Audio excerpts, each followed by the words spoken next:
Estás escuchando Pauta Final.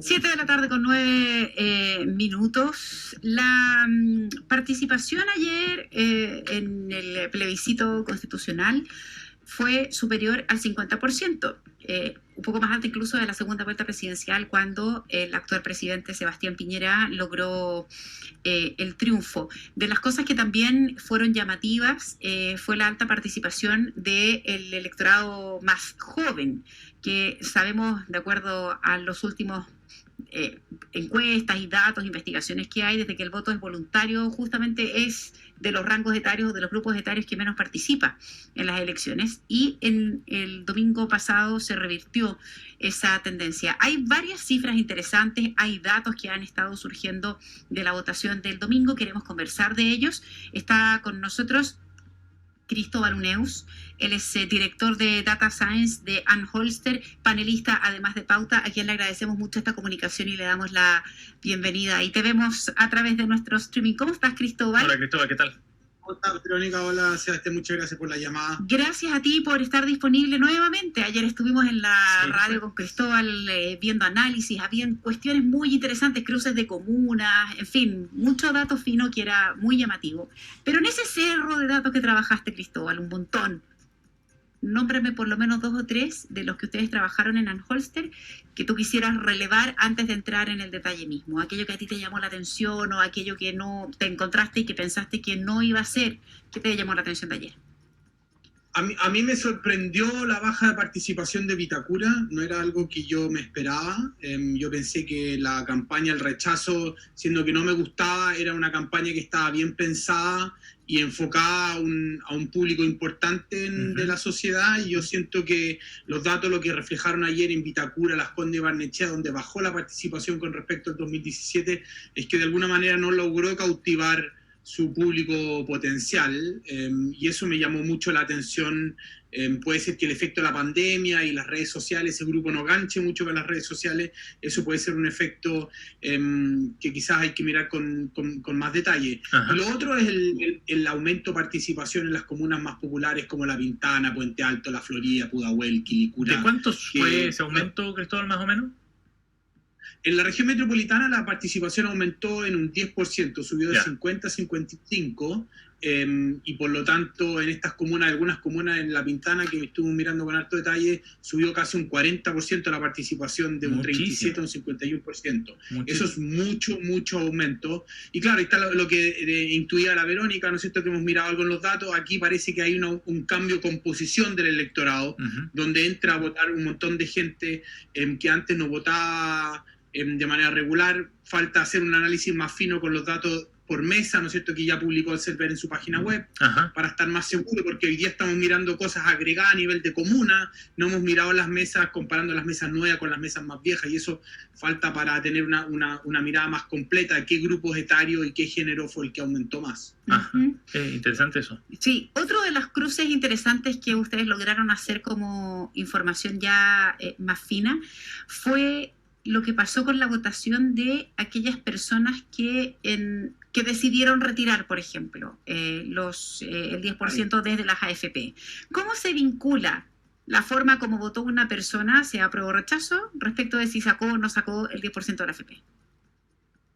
Lo que la pregunta que nosotros nos hacíamos era que, y algo de eso hablamos anoche, ¿no es cierto?, era que y habían 2 efectos que todo el mundo iba a preguntar cuál fue su efecto. ¿Cuál es el efecto de la pandemia, los contagiados, los fallecidos, ¿no es cierto? Claro. Y una posible explicación de la baja en Vitacura, Las Condes, que muchos adultos mayores se quedaron en la casa porque no se querían contagiar.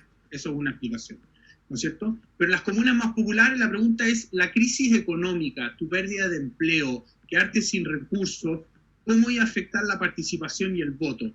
Y una manera que nosotros nos aproximamos a eso es mirar el retiro de la AFP, pensando que si más gente retiraba los recursos, más afectados estaban comparado con otra comuna donde menos gente retiraba, y por lo tanto era una magnitud de la crisis económica. Obviamente yo no estoy diciendo que el retiro es el que esté causando la votación, sino es una aproximación a la necesidad económica. Correcto. Y el impacto de la crisis económica. No es que yo voy a retar el retiro y era aprueba, sino que hay un fundamento más detrás respecto de las necesidades económicas. Yo quiero que esto cambie porque no me está sirviendo a mí.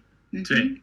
Cristóbal, Respecto a esos cruces, desde el punto de vista, por ejemplo, político, ¿cómo podemos relacionar a los sectores políticos respecto a la votación en este plebiscito?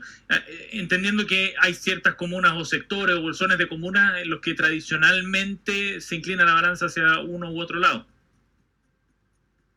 Yo creo que el desafío, tomando tu pregunta, Sebastián, el desafío para adelante es justamente el desafío que van a tener los constituyentes. Uh-huh. ¿Cierto? Los constituyentes van a ir a pedir el voto para el 11 de abril, para que ellos sean los que representen la opinión popular para hacer la nueva constitución.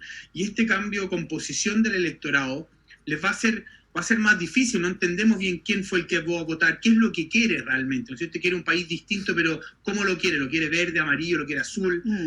Y eso va a ser un desafío no menor de tratar de tener un diagnóstico claro por qué la gente fue a votar, quién terminó votando y qué es lo que quieren. Ahora, de qué es lo que terminó votando, cómo fueron votando, hay aquí en el trabajo de Ann Holster también un dato interesante, y es dentro de la pérdida que significó para el rechazo obtener ese 21% más o menos de votos nomás. ¿Cuál fue la región que mejor respondió al rechazo? Entiendo que la Araucanía, de todas, fue la que se escapó un poquito respecto a ese promedio del 21%. Claro, la Araucanía tuvo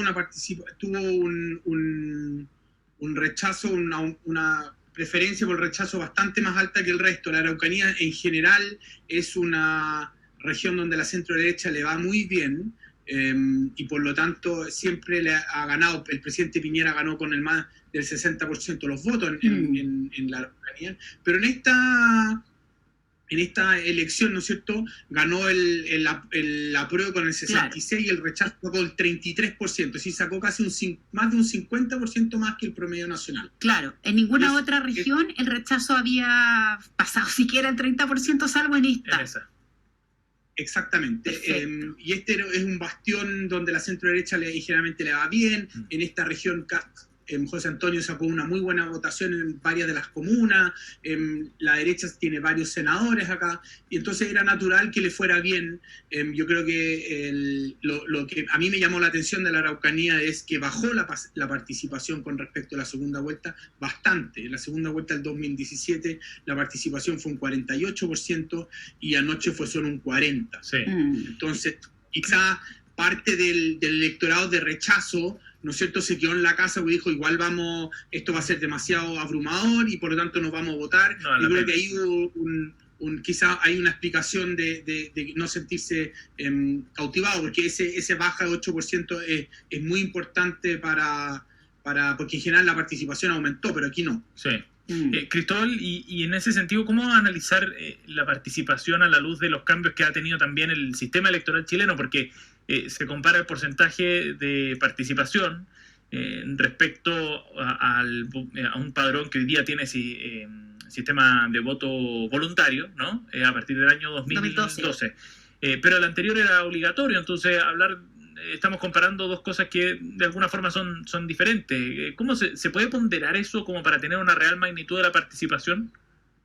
Nosotros en general cuando comparamos, y hemos escrito harto sobre este tema, miramos del 2012 en adelante, porque el 2012, como tú bien dices, se instauró la inscripción automática del voto voluntario. Es bien difícil comparar con antes, porque la inscripción era voluntaria y el voto era obligatorio, era bien distinto. Claro. Y por lo tanto el switch el 2012 cambia y hace más difícil la comparación. Por eso comparamos en general del 2012 en adelante. Y es ahí donde la comparación yo creo que es más justa, porque la cancha y las reglas son las mismas. Perfecto.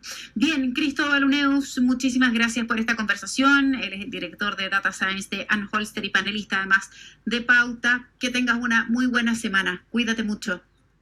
Igualmente, gracias. Gracias, Cristóbal. Chao, Cristóbal. Que estés bien.